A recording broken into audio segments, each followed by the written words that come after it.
देखो जैसे तो ये सारे एग्जांपल्स है ना, वी हैव ऑलरेडी डन। यहाँ भी यहाँ तक हो गया। चलिए नेक्स्ट एग्जांपल है ना, वेरी सिंपल एग्जांपल, ऐसा आपने शायद एनसीईआरटी में भी किया था।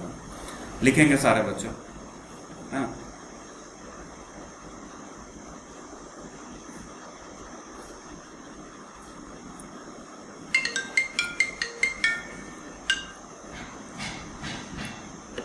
है ना, इफ बोल रहा है कि if sine inverse x by 5 plus cosec inverse 5 by 4 is equals to pi by 2, then the value of x की वैल्यू बतानी है। Option D. ऑप्शन सर आपकी आवाज क्लियर नहीं है। मेरी आवाज क्लियर नहीं है? Option number D sir. मेरी आवाज क्लियर नहीं है सर। हाँ ऑप्शन नंबर डी। अच्छा डी। चलिए और कोई? Alright, so it's a very easy question, तो 1 मिनट इनफ है ना, टू डू दैट क्वेश्चन। ठीक है बच्चे, तो यहां पे क्या है, sine inverse x by 5 plus cosec inverse 5 by 4 is equals to pi by 2 है ना। तो हम कैसे प्रोसीड करेंगे, है ना। तो देखो एक तो तरीका ये है कि इसको हम ऐसे कर ले, क्या करेंगे कि साइन इनवर्स x बाई 5 है ना, प्लस कॉसेक इनवर्स 5 बाई 4, ये किसके बराबर है, पाई बाई 2 के, है ना। तो हमने क्या किया कि इसको ऐसे लिख लिया, साइन इनवर्स x बाई 5, इसको उधर ले गया तो ये हो जाएगा पाई by 2 minus cosec inverse 5 by 4, है ना।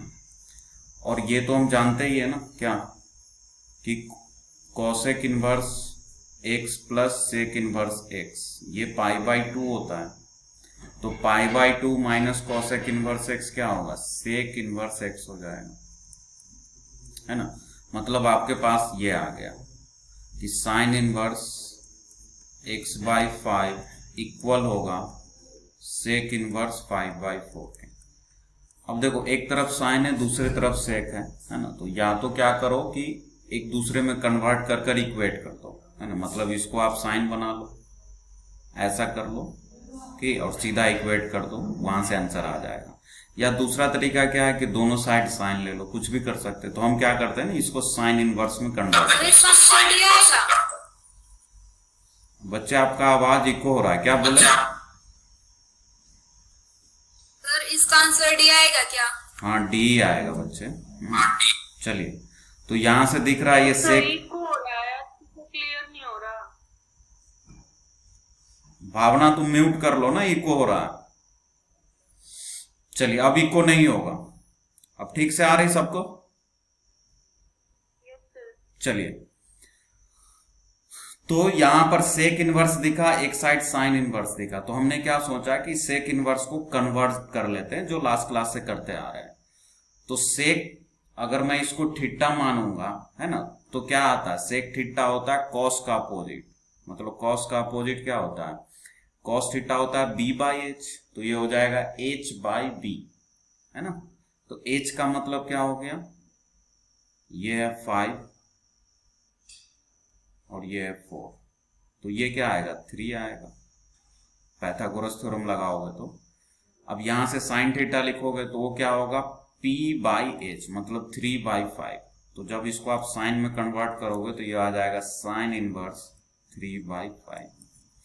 तो एक साइड है साइन इनवर्स x बाई 5, दूसरी साइड है sine inverse 3 by 5। This imply कि x बाई 5 बराबर होगा 3 बाई 5 के, तो x का 3 आंसर आ है कि नहीं। So it's a very simple. Clear हुआ बच्चे, बताएं।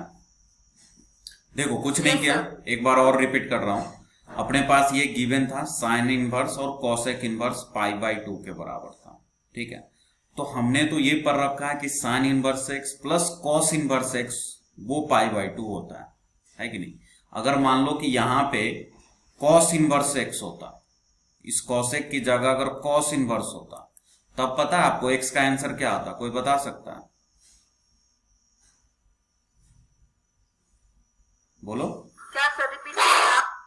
मैं ये बोल रहा हूं कि ऐसा होता अगर sine inverse x/5 plus cos inverse 5/4 होता और ये बोलता π/2 के इक्वल, तब x की वैल्यू क्या आती? 25/4। गुड, है ना। तब तो सिंपल क्या है कि sign inverse x plus cos inverse x π/2 होता है, मतलब कि इसके अंदर जो क्वांटिटी लिखी है बेटा ये दोनों इक्वल होने चाहिए। तो यहां से इक्वल करते तो x की वैल्यू आती 25/4, ये आंसर होता। बट अपना तो ये प्रॉब्लम्स नहीं था, ये तो मैं आपको ऐसे ही बताया कि अगर ऐसा होता तब ये आंसर आता। लेकिन यहां पर क्या था, कॉसेक है, तो कॉसेक और साइन इनवर्स में कोई ऐसा रिलेशन तो ऐसा सच हमने पढ़ा नहीं कि π/2 डायरेक्ट रिजल्ट होता है। अच्छा, तो फिर क्या करेंगे, तो फिर हमने क्या किया, जो कॉसेक्स है उसको उस साइड ले गया तो वो बन गया π/2, है ना, वो बन गया π/2। आप देख सकते हो यहाँ π/2 माइनस कॉसेक इनवर्स π/4, और π/2 minus cosec inverse π/4 sec inverse होता है। अब पूछोगे ये कैसे हो गया सर, ये चीज ऐसे, तो हम ये जानते हैं ना बच्चे, ये वाली कि sec inverse x plus cosec inverse x, है ना, ये होता है बच्चे π/2 होता है। ऑलराइट, तो अगर मुझे बोला कि कहीं पर ऐसा लिखा है लाइक सेक इनवर्स x, क्या हो जाएगा, तो π/2 माइनस कॉसेक इनवर्स x, है ना। तो यहां पर एग्जैक्टली यही चीज था, इसलिए हमने उसको सेक इनवर्स x लिख लिया। देखो ना ये। Excuse me sir. हाँ बच्चे बोलो। सर इसको कोसेक इनवर्स 5/4 को भी तो कॉस इनवर्स में कन्वर्ट कर सकते थे। हाँ और फिर वो वाली प्रॉपर्टी लगा एग्जैक्टली कर सकते हैं। मैंने बोला ना कि वन ऑफ द मेथड है, एक तो ऐसे कर सकते हैं, स्टार्टिंग में ही बोला कि आप एक तो ऐसे कर सकते हैं, है कि नहीं। हाँ बिल्कुल आप सही सोच रहे हैं, है ना, बिल्कुल कर सकते हैं। आप इसको कॉस इनवर्स में कन्वर्ट कर लीजिए और फिर sine inverse plus cos inverse x π/2 होता है, तो जो यहां क्वांटिटी आएगी वो इसके इक्वल कर दो, फिर देखना वहां से भी x की वैल्यू 3 आएगी। ठीक है, चलिए ऑलराइट, चलिए तो ये वेरी सिंपल क्वेश्चंस है ना, so we are not wasting, है ना, मच टाइम ऑन दिस। चलिए आगे बढ़ते हैं। क्लियर है? Still anybody have doubts? बोलो बच्चे। No doubt sir. Okay no doubt sir. Okay good. चलिए ये this is very important question, है ना, this is very very important, है ना, लिखेंगे सारे बच्चे, है ना। ये प्रॉब्लम्स ऐसा है कि इसमें बड़े अच्छे अच्छे बच्चे ना गलती करते हैं। इसमें क्या है, दिखने में बहुत इजी है, कुछ नहीं है, कॉट्स के अंदर साइन इनवर्स है और फिर राइट साइड में साइन के अंदर टेन इनवर्स है, x 0 के बराबर नहीं है, तो बोल रहा है कि अगर ये इसके इक्वल है ना, कि this term is equals to this term, then the possible value of x। अच्छा, इस टाइप के प्रॉब्लम को हम लोग क्या बोलते हैं बच्चे, ये बोलते हैं हम, है ना, जो इनवर्स ट्रिग्नोमेट्रिक फंक्शन में इक्वेशन टाइप प्रॉब्लम है ये, है ना। इक्वेशन टाइप प्रॉब्लम मतलब क्या हुआ कि जैसे x में कोई इक्वेशन है तो वहां से x की वैल्यू निकालते हैं, तो यहां पर इनवर्स के फॉर्म में इक्वेशन है, जो वेरिएबल है x थीटा उसकी वैल्यू फाइंड आउट करते हैं, है ना। ये भी जो प्रॉब्लम था ये भी इक्वेशन टाइप ही प्रॉब्लम, देख रहे हो, ये पूरा एक इक्वेशन है इनवर्स के फॉर्म में, यहां से वेरिएबल x की वैल्यू निकालनी थी। तो जो भी इनवर्स के इक्वेशन टाइप प्रॉब्लम्स होते हैं, है ना, तो उसमें जो भी वेरिएबल है x है, y है या थीटा, उसकी वैल्यू फाइंड आउट करनी पड़ती है।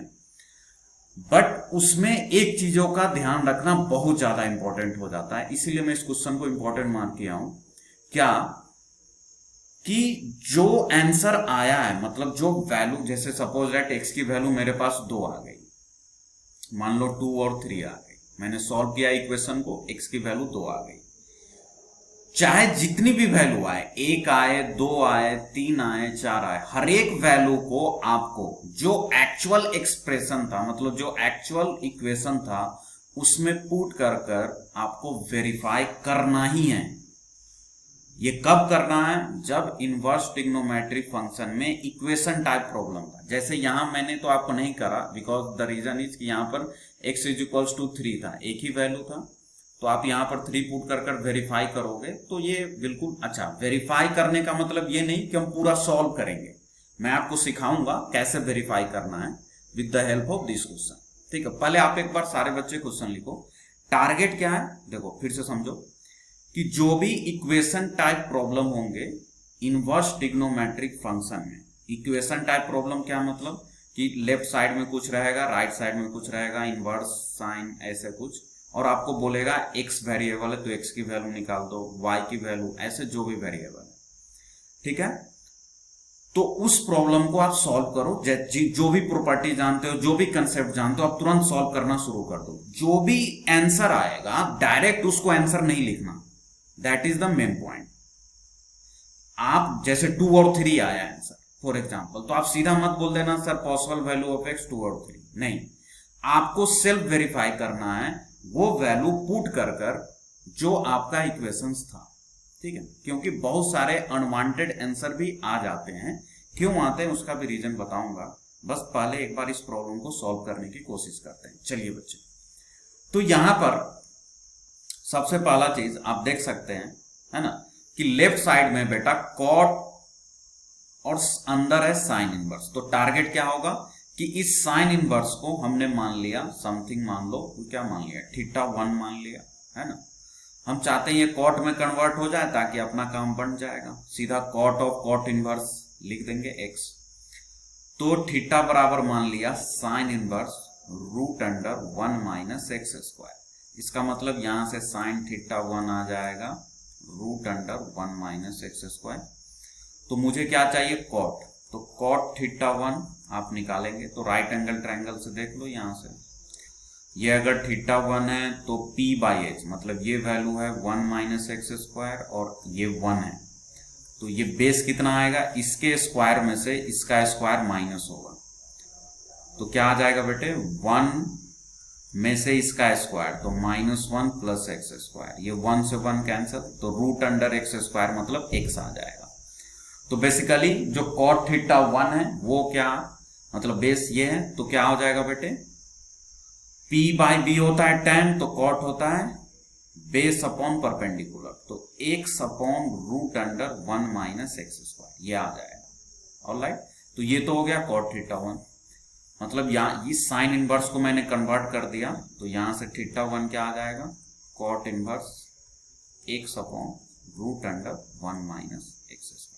इसका मतलब इस साइन इनवर्स को हम इतना cot इनवर्स में लिख सकते हैं। ऑलराइट, सिमिलरली राइट साइड में भी आपको जरूरत पड़ेगी कन्वर्जन की, कि ये tan इनवर्स का फॉर्म था, इसको मान लो θ2, ये है tan इनवर्स x इंटू √6 बच्चे, तो यहां से tan θ2 क्या आ जाएगा, दिस विल बी x √6, तो एक राइट एंगल ट्रायंगल बना लिया। tan θ होता है p/b, p मतलब दिस, तो x √6, b मतलब ये 1, तो ये हाइपोटेनस इसका स्क्वायर प्लस इसका स्क्वायर करके रूट लेना होगा, तो इसका स्क्वायर करोगे तो क्या आ जाएगा √6 इंटू x², तो 6x² -1 आएगा।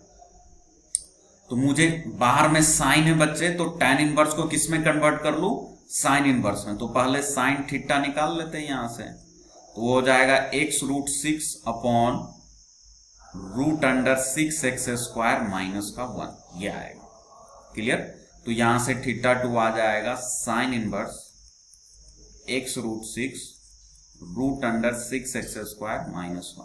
अच्छा, आप लोग थोड़ा सा ना कैलकुलेशंस को ध्यान से देखते रहेंगे, हो सकता है कहीं पे प्लस माइनस या कुछ मल्टीप्लिकेशन में मिस हो गए। ठीक है, ऑलराइट, तो हमने यहां पर क्या किया बच्चे कि सबसे पहले जो कॉट के अंदर साइन इनवर्स था उसको कन्वर्ट कर लिया कॉट इनवर्स में, ठीक है, और जो साइन के अंदर tan इनवर्स था उसको हमने कन्वर्ट कर दिया साइन इनवर्स में।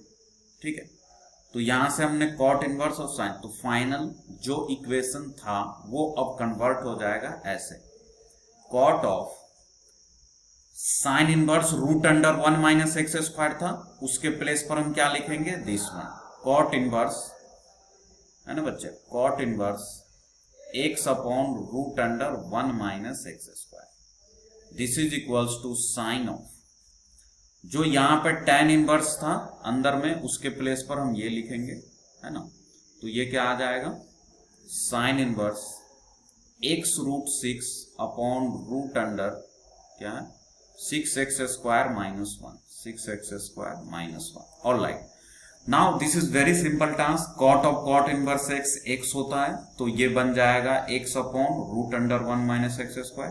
ये बन जाएगा x√6 upon root under 6x² minus 1। Alright बच्चे, अब यहां पर इनवर्स का जो भी काम था वो खत्म हो गया, यहीं तक इनवर्स का काम था।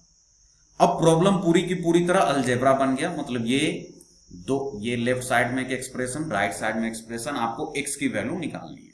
अच्छा, यहां पर एक चीज आप देख सकते हो कि x = 0 पुट करोगे ना तो इसको सेटिस्फाई कर रहा है ना, आप करके देखो। तो इसका मतलब क्या x0 भी इसका एक पॉसिबल आंसर हो सकता है। हाँ, तो अगर प्रॉब्लम में ये नहीं दिया होता, देखो इसने बोल दिया ना कि x not = 0, तो इसका मतलब क्या हो गया कि x not = 0 है तो हम 0 तो ले नहीं सकते। लेकिन उसका एक फायदा ये होगा कि हम इस वेरिएबल्स को डायरेक्टली ऐसे कट कर सकते हैं, बिकॉज 0 नहीं है, तो x से x कैंसल, क्रॉस मल्टीप्लाई कर दिया तो यहां से आ जाएगा रूट अंडर 6x² माइनस 1, है ना, और इधर से आ जाएगा √6 into root under 1 minus x²। ठीक है बच्चे, दोनों साइड स्क्वायरिंग किया, तो स्क्वायरिंग करने से क्या आ जाएगा 6x² minus 1 is equals to 6 into 1 minus x²। ठीक है बच्चे, तो फाइनली यहां से आ जाएगा 6x² माइनस 1, ये हो जाएगा 6 माइनस 6x²। इस 6x² को ले गया राइट साइड में, है कि नहीं बच्चे, तो 6 6 12 हो जाएगा, क्योंकि इधर माइनस है तो उधर जाकर प्लस हो जाएगा, तो वहां से आ गया 12, तो 12x², इस -1 को इधर ले आया तो 6 + 1 7 हो गया। तो फाइनली आपको क्या मिला बच्चे कि 12x² इज इक्वल्स टू 7, मतलब x² इज इक्वल्स टू 7/12। ध्यान से देखते रहो, मतलब x is equals to square से जब हम स्क्वायर रूट में जाते हैं तो प्लस माइनस यूज करना पड़ता है, तो दिस इज रूट अंडर 7/12। तो x की हमारे पास जो अभी आई है, दो आंसर आई है, root under 7/12 and minus root under 7/12। ठीक है, अब अपने को यह सोचना है कि क्या ये दोनों इसके पॉसिबल आंसर है। अगर आप इतने ही कर छोड़ देंगे ना, यही इंपॉर्टेंट चीज समझाना है यहाँ पे, क्या इसके सिर्फ रूट अंडर 7/12 होंगे या माइनस रूट अंडर 7/12 होंगे। तो आपको फिर से जाना होगा इक्वेशंस के पास, जो प्रॉब्लम्स गिवन था उसके पास जाना पड़ेगा और वहां से सेल्फ वेरीफाई करना पड़ेगा। तो पहले आप लोग इतना लिख ले बच्चे, फिर मैं सेल्फ वेरीफाई कैसे करना है, पूरा सॉल्व नहीं करना है, वैल्यू पुट कर अप्रोक्सीमेट तरीके से चेक कैसे करते हैं वो सिखाऊंगा। तो पहले आप पूरा सॉल्यूशन लिखो, कोई भी स्टेप समझ में नहीं आया तो जल्दी से आप पूछ सकते हैं, है ना। तो ये सब चीजें लाइन वगैरह मैं हटाता हूँ, आप लोग पहले नोट डाउन करिए सॉल्यूशन। हाँ बच्चे पूछिए। देखो x√6 और 1 इसके स्क्वायर में तो ऐड होता है ना, वो हाइपोटेनस जब निकालेंगे तो 1 का स्क्वायर प्लस x² 6। ओके, हाँ मैंने बोला था ना कि जो मिस्टेक्स होगा बताते रहना। वेरी गुड बच्चे। यहाँ पे ये दोनों ऐड होगा, देखो अब तो फिर आंसर चेंज हो जाएगा, यहाँ 1 आ जाएगा। गुड, वेरी गुड, है कि नहीं, क्योंकि हाइपोटेनस होता है, इस दोनों का ऐड करते हैं ना, तो यहाँ भी प्लस आएगा। तो ऑल राइट, तो आप लोग प्लस के साथ इसको लिखेंगे, तो यहाँ भी प्लस होगा, यहाँ फिर यहाँ प्लस होगा, यहाँ प्लस होगा, यहाँ प्लस होगा, तो 6 में से 1, हाँ ये चेंज हो जाएगा, ये 7 नहीं 5 होगा, बाकी चीज वही रहेगी। तो ये 5 होगा, ये भी 5 होगा, ये भी 5 होगा, ये भी 5 होगा। ऑलराइट, चलिए ठीक है, तो लिखो एक बार लिखो, फिर और भी कुछ हो सकता है इधर उधर, तो आपको पता चलेगा। एक बार नोट डाउन करें सारी चीजें। पहले तो ये पेज लिखो, हो जाएगा तो जल्दी से बोलो done. Done sir. Done sir.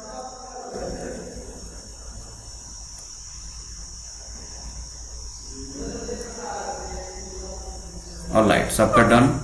चलिए नेक्स्ट पेज ये है, इसको भी लिखे। 6x² + 1 कर लेना बच्चे, ताकि आपको दिक्कत नहीं हो।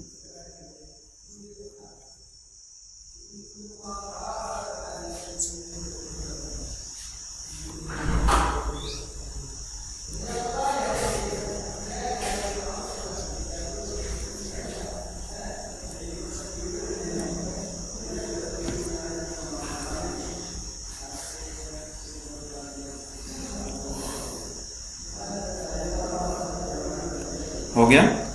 ऑलराइट, तो आपके पास दो आंसर आए, x के दो वैल्यूज आए। अगर वो 0 नहीं बोलता तो शायद 3 भी आ सकते थे, बट अभी तो 2 आए। तो 5/√12 माइनस √5/12। अच्छा, अब यहां से हम आगे बढ़ते हैं कि इसमें से क्या दोनों इसके पॉसिबल आंसर है। तो पहले मैं ना आपको एक बार नेगेटिव वाला ही चेक करके दिखाता हूं, है ना। कैसे चेक करना है सीखो। क्या बोला? -√5/12। चलिए अब आ जाओ इक्वेशन के पास। ठीक है बच्चे, ध्यान से देखना। तो आप जब यहां आओगे, पहले लेफ्ट साइड की तरफ चलो, है ना। लेफ्ट साइड में आप एक वैल्यू पुट करोगे। कौन सी वैल्यू? x के प्लेस पे -√5/12। तो x² उसको प्लस कर देगा, फिर 1 प्लस समथिंग का रूट अंडर होगा। तो आपको पता है किसी भी पॉजिटिव नंबर का स्क्वायर रूट पॉजिटिव ही आउटपुट देता है। देखो ऐसे ही सेल्फ वेरीफाई करना अपने आप में।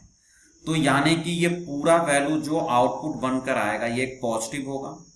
Sine inverse positive, sign inverse x में अगर x पॉजिटिव है तो कहां जाएगा बच्चे? एंगल फर्स्ट क्वाड्रेंट में, है ना। साइन इनवर्स क्योंकि कहां से कहां होता है? -π/2 से π/2। तो फोर्थ में रहेगा तो नेगेटिव वाला, और फर्स्ट में रहेगा तो पॉजिटिव वाला। तो ये क्योंकि साइन इनवर्स में जो x लिखा है, अगर हम वो वैल्यू पुट करते हैं -√5/12, तो साइन इनवर्स में पॉजिटिव, तो यानी कि ये पॉजिटिव एंगल हो गया। अब कॉट में पॉजिटिव एंगल, ध्यान से देखो, कॉट में पॉजिटिव एंगल तो क्या होगा? वो भी फर्स्ट क्वाड्रेंट में जाएगा, तो मतलब पॉजिटिव वैल्यू ही आएगा। तो इसका मतलब कंफर्म हो गया कि लेफ्ट साइड में क्या वैल्यू आ रहा है अपने को नहीं पता, लेकिन ये कंफर्म हो गया कि एक पॉजिटिव वैल्यू आएगी।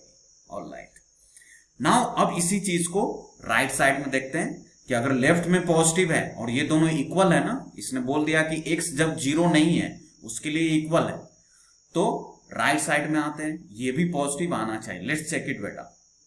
अब x की जगह आप पुट करोगे -√5/12, तो ये तो नेगेटिव है, और ये भी √6 इसमें मल्टीप्लाई होकर नेगेटिव हो जाएगा। tan इनवर्स में नेगेटिव, तो एंगल किस क्वाड्रेंट में जाएगा बेटे? फोर्थ क्वाड्रेंट में, क्योंकि tan का भी रेंज कहां से कहां होता है? -π/2 से π/2। वैसे भी सोचो ना, tan इनवर्स -x क्या होता है? -tan इनवर्स x, तो ये जाएगा नेगेटिव में। दोनों वैल्यू पुट कर सकते हैं। पहले एक वैल्यू पुट कर चेक करेंगे, फिर दूसरी वैल्यू पुट करेंगे। ठीक है बच्चे, एक बार दोनों वैल्यू नहीं करेंगे, पहले एक पुट करके चेक कर लेते हैं, देखते हैं उसको सेटिस्फाई कर पा रहा है या नहीं। ठीक है, चलिए। तो यहां पर जैसे ही पुट किया तो tan इनवर्स जो एंगल देगा वो क्या हो जाएगा? नेगेटिव। साइन अगर नेगेटिव में जाएगा तो वो नेगेटिव वैल्यू ही देता है, आपको पता है ना। साइन में अगर एंगल नेगेटिव हो गया तो नेगेटिव वैल्यू देता है। तो राइट साइड हो गया नेगेटिव और लेफ्ट साइड हो गया पॉजिटिव, तो ये इंप्लाइज कर रहा है कि हम ये वैल्यू डिस्कार्ड करना पड़ेगा, मतलब ये इसका आंसर नहीं आएगा। अब बच गया ये प्लस वाली। आप प्लस वाली चेक करके देखो, ये इसको बिल्कुल सेटिस्फाई कर रहा है। ठीक है बच्चों, तो अपना फाइनल आंसर यही होगा, ओनली √5/12। आप चाहो तो चेक करके देख लो, इसमें रखोगे तो पॉजिटिव आएगा, इधर भी पॉजिटिव जाएगा। क्लियर हुआ? तो यही चीज मुझे बतानी थी, है कि नहीं बच्चे? कोई डाउट है आपको तो पूछिए, अब पूछो। No sir. समझ में आया ना? देखो, तो आपको पूरा चेक नहीं करना है क्या कि अच्छा इसमें ये पुट करेंगे तो ये आंसर आएगा। आपको बस अप्रोक्सीमेशन लगाना है कि अच्छा ये लेफ्ट साइड तो पॉजिटिव जा रहा है ना? पॉजिटिव नेगेटिव से ही आपका आंसर निकल जाएगा, इतना कंफर्म कर लो। तो जब भी इक्वेशन टाइप प्रॉब्लम है बच्चे, तो आपको क्या करना है, आपको वहां पे जो भी x का आंसर आएगा उसमें डायरेक्ट दोनों आंसर नहीं, 3 आंसर आया, तीनों आंसर नहीं करेंगे, आपको चीजों को पहले वेरीफाई करना। ऑलराइट, चलिए आगे बढ़ते हैं, है ना? नेक्स्ट लिखेंगे, नेक्स्ट प्रॉब्लम। ये तो इजी है, चलो करके बताओ। मैं इसलिए करा रहा हूं बिकॉज बाहर में कॉट है, देखते हैं कितने बच्चा कर पाते हैं। करो इसको।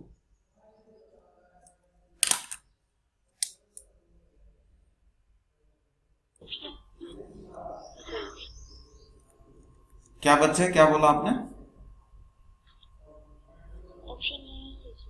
ऑप्शन ए ही आ रहा है। ऑलराइट, तो फिर अब आप लोग बोल रहे हैं तो मानना ही पड़ेगा, देखते हैं। चलिए क्या है, तो सिमिलर कंसेप्ट है। हम इसको मान लेंगे, कुछ भी मान लो, ए मान लो, इसको बी मान लो। तो ए बराबर हो गया cosec inverse 5/3।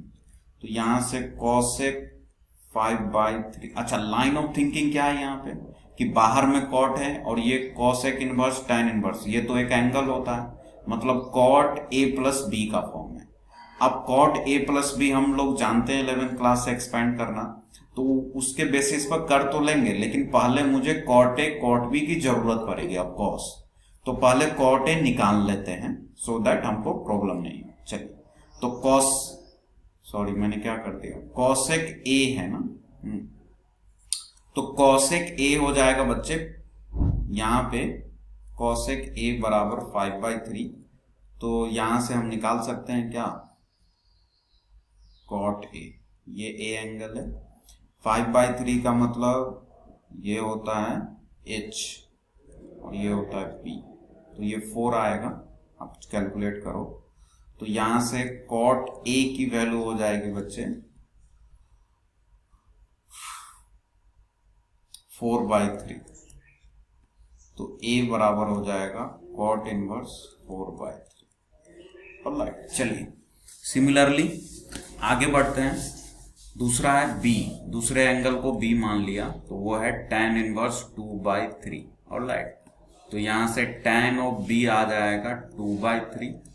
Right angle triangle बनाया, दिस इज बी एंगल, तो p/b मतलब 2 3, तो ये हो जाएगा 9 + 4 13 हो जाएगा।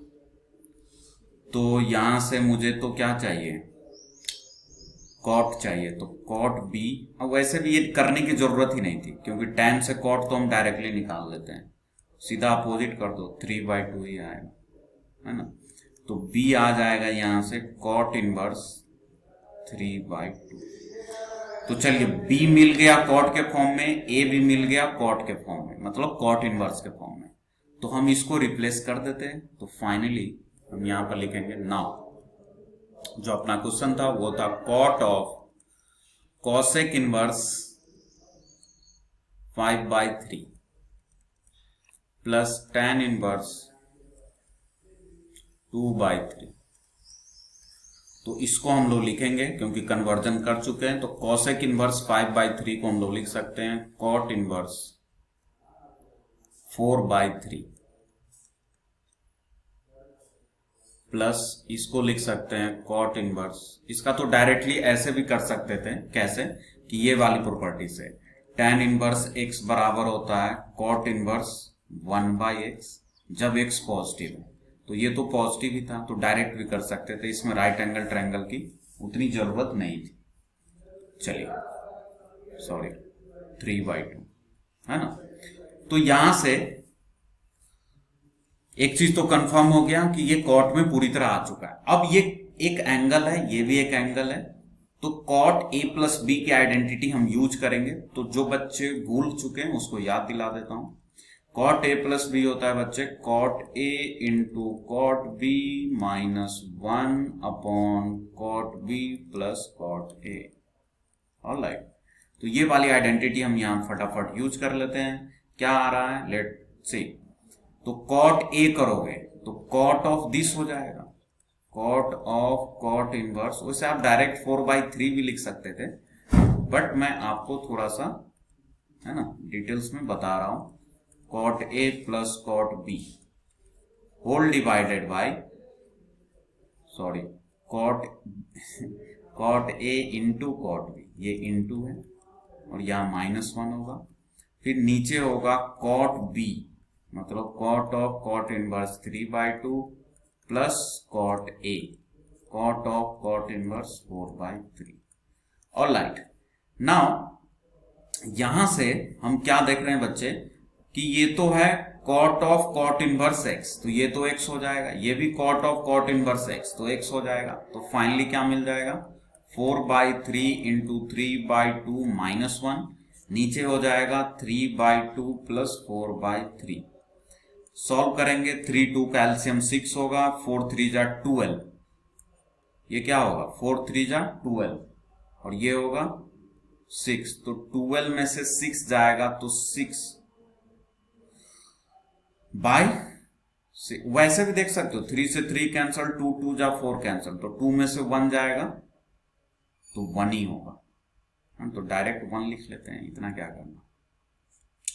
फिर नीचे में देख लो 3 2 का एलसीएम 6 होगा बच्चे, और यहाँ पे 9 आएगा और 3 2 जा मतलब 8 आएगा, तो दिस इज 6/17। तो देख लो कौन सा ऑप्शन है, ए ही ऑप्शन है। गुड, वेरी गुड, आप सभी का सही है कि नहीं?